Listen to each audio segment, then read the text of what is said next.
Hi. Hi.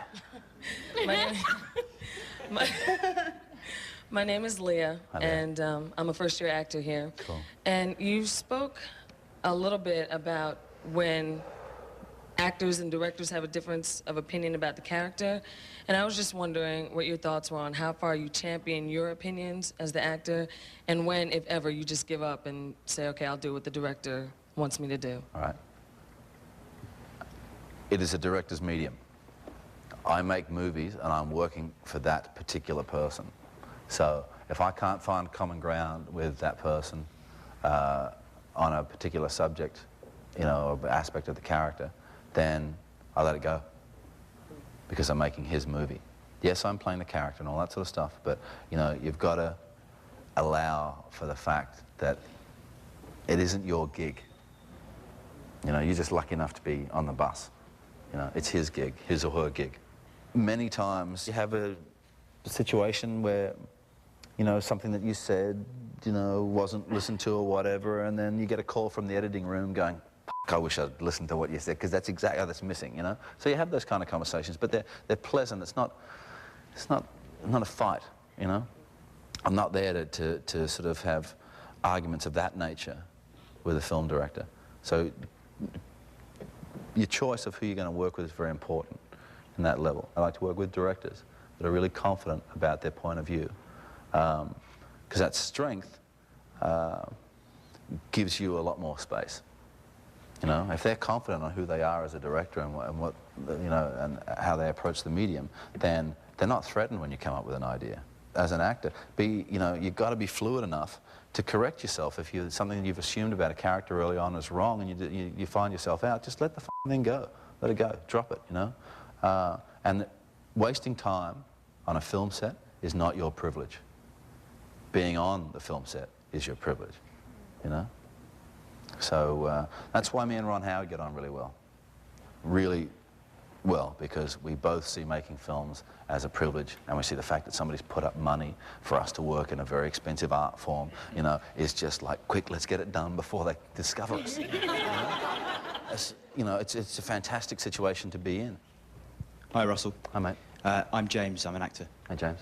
I sort of come with a bit of a confession, really. When I was 17, I broke onto a film set in Tilford, which is my local village in England, and it was Gladiator. And I just wanted to say that as someone who Did you steal one of the arrows? I stole a sign. But as a guy who's at the time was sort of deciding what he wanted to do and stuff, I have to say that, like, being on a film set for me was an incredibly frightening but exciting place. Well, it would have been frightening. You were doing something illegal, weren't you?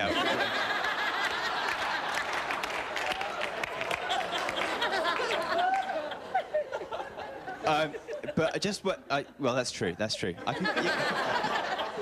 You can have the sign back if you want. I just wanted to ask, like, for someone who's like at the other end of the spectrum, how does it feel for you when you go onto a film set now? Do you still get that kind of excitement, or is it just like going to the office? Not at all. It's never like that. You know, it's always really exciting, and I always, you know, always go and open up all the doorways, see where they lead, have a check, you know. I love going to work, man, you know, and I know over time, when I was a younger fellow, I used to resent the older people who talked about acting as a job, you know, because I was probably so pretentious and ridiculous. I saw it as some kind of calling, you know what I mean? And I wouldn't, you know, wouldn't allow their sort of lack of passion or seeming lack of passion to affect my belief in what it is that I was doing. But then you gotta get over yourself, you know, and a little bit, and I began to see it. And the thing is, you know, as jobs go, if you talk about a job, you know, and so it's a pretty good job, you know, and so it's okay to see it as a job and you know, see it as your mode of employment and you know, focus on it in those terms. But you know, I don't like the idea of going to the office. Well, I'm a fucking gypsy, man, and I come from a long line of gypsy, and there's a great tradition of gypsies who tell stories, you know. That's what my job is. We're all storytellers, and that's what we're here for, you know. Now, a few hundred years ago, it was a different situation, but now, through you know, a flickering light. We get to talk to millions of people at a time sometimes if you're lucky enough, you know. And it's okay. That's cool. That's a good job, you know. But I would have done it on the back of a wagon, you know. In Shakespeare's times, I would have been, you know, in that wagon that's mentioned in Hamlet, you know. I would have been one of those players pulling up, telling the story, and, you know, I never cease seeing this thing as a privilege and seeing the opportunity to tell people a story and everything as a privilege.